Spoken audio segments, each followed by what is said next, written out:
My name is Al Charlo. In 1999, I started a small cleaning business, Can Clean Services. It's Art D'Atienza, Golf Irrigation Services, Inc. We install irrigation systems on primarily golf courses.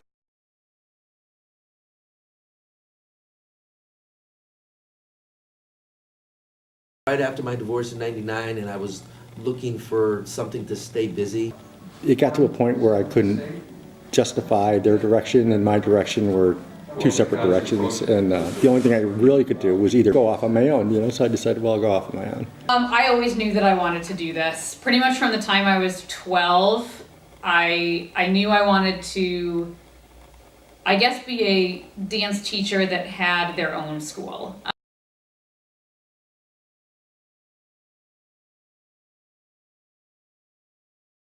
Just jumped right in. No, I was pretty much self-taught, and I had a lot of industry experience. It was about a 250-page business plan. So I majored in Irish music and dance. So, we did some entrepreneurship classes. We did some AV classes. They kind of just put everything out there, and some were more relevant than others depending on what you wanted to do, but they kind of covered us on everything.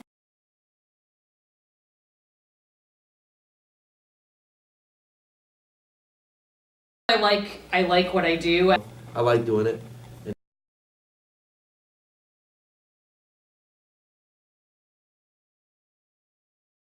Working for myself. The satisfaction of having a plan and working hard to see it come to fruition, And I likes being responsible for my own success that way too. I don't have anyone to blame but myself for my failure. I like having the extra money.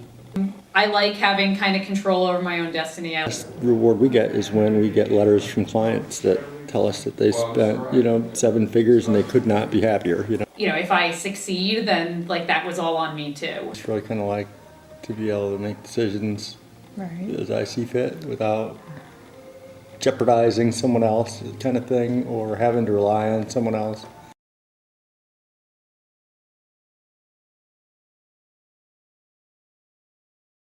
It's not easy. It's definitely a grind, and I think you have to have some hustle.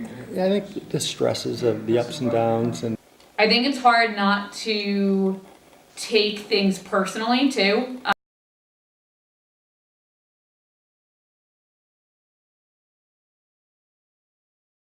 Timely. Self-motivated. People person. Proactive. Reliable. You've got to communicate. Driven. Good work ethic. Be organized. Good people skills.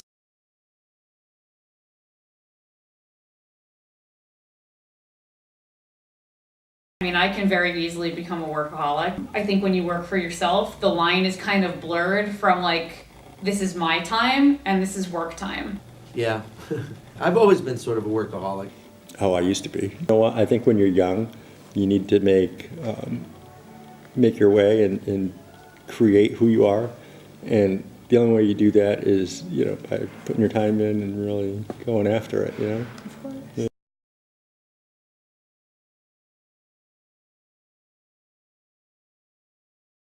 Fun. I do. Yeah, I love teaching, and that's half my work right there. Combination, yeah. Okay. Like I said, I enjoy cleaning, and then you're getting paid for it, and you're getting paid well. I don't look at it either way. It's just part of my day and who I am and what I do. It's mostly fun,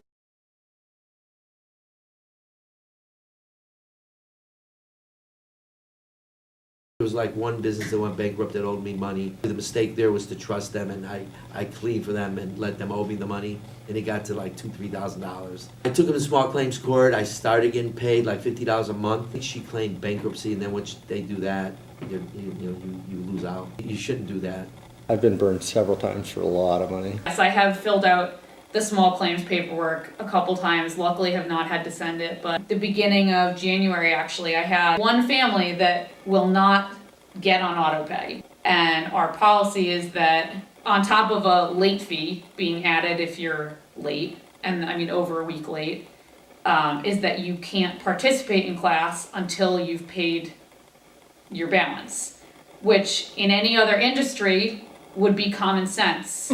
No one will walk out of McDonald's without paying for their burger. This parent was so infuriated when the child couldn't participate that she called me into the office, yelled at me for a good 5 minutes about how upset the child was. At that point, I think they had received like 12 payment reminders, so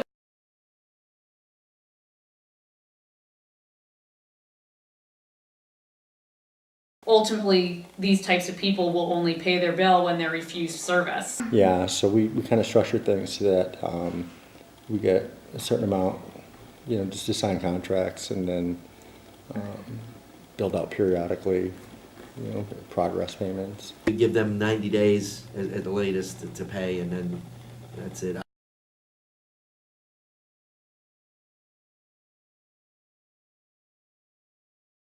I think it's a little bit of both. Part of it is my personality, and then, part of it is that, I wanted these nice things. So my goal was to work toward it to make that money.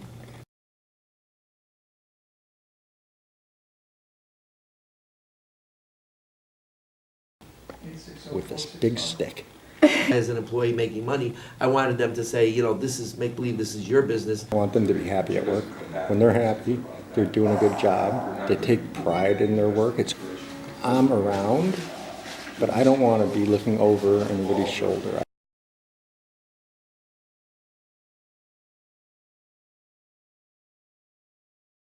Yeah, they like it when, you really have a conversation with them and you do the little extras. I did it as if it was my own office that I was cleaning, and they kind of appreciate that, they see that.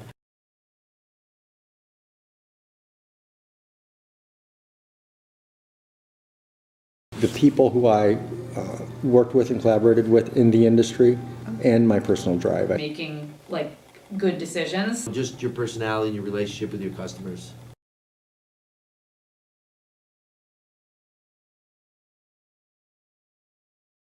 They say that growth, occurs outside your comfort zone. I think the drive will carry you. All the drive in the world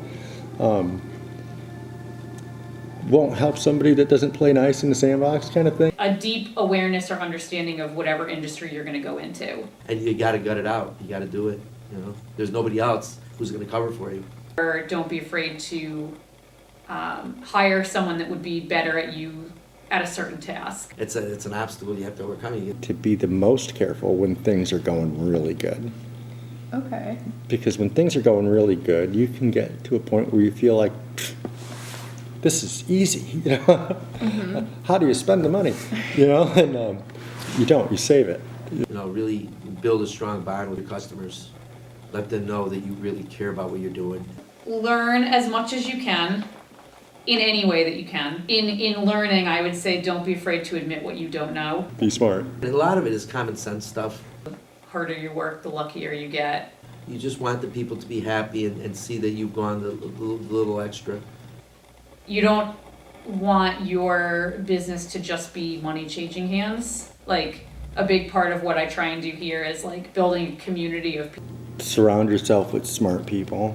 Have some kind of mentor, or at least like a network of other people that do a similar thing to you. When you're going into any business, really educate yourself so that you know what the obstacles and Marketing, you could have the best product in the world, but if you don't know how to market it or position it, no one's going to be interested or buy it.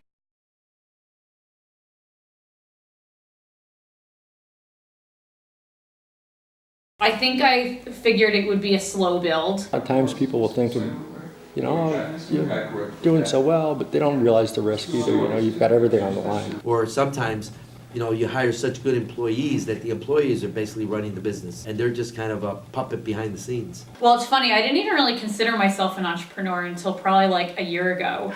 Because I was like, well, I'm not really like, creating these like super creative things, and like people are coming back to you for a reason. People are coming to you in the first place for a reason, and that's kind of really where your unique product is.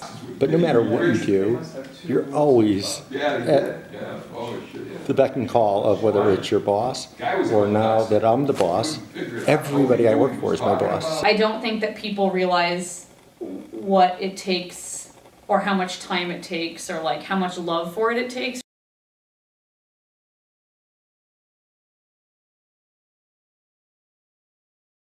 The levels they cut their grass are a hundredth of an inch, So I was working as a nanny full-time while I taught at night. So I ended up working like 80 hours a week. I remember going to my friend's graduation party and I was too tired to even like sit downstairs with everybody. I ended up going up to her room and taking a nap. Like, And again, I needed to go to a professional window cleaner or a conference, whatever, to really learn how to clean a window the right way. It's I've never worked for someone else. 1 year I almost made more cleaning than teaching. So I was already locked into my lease, like we were already moved in, everything when they decided that I needed to have a public hearing to exist there. multiple bosses, not to mention my wife.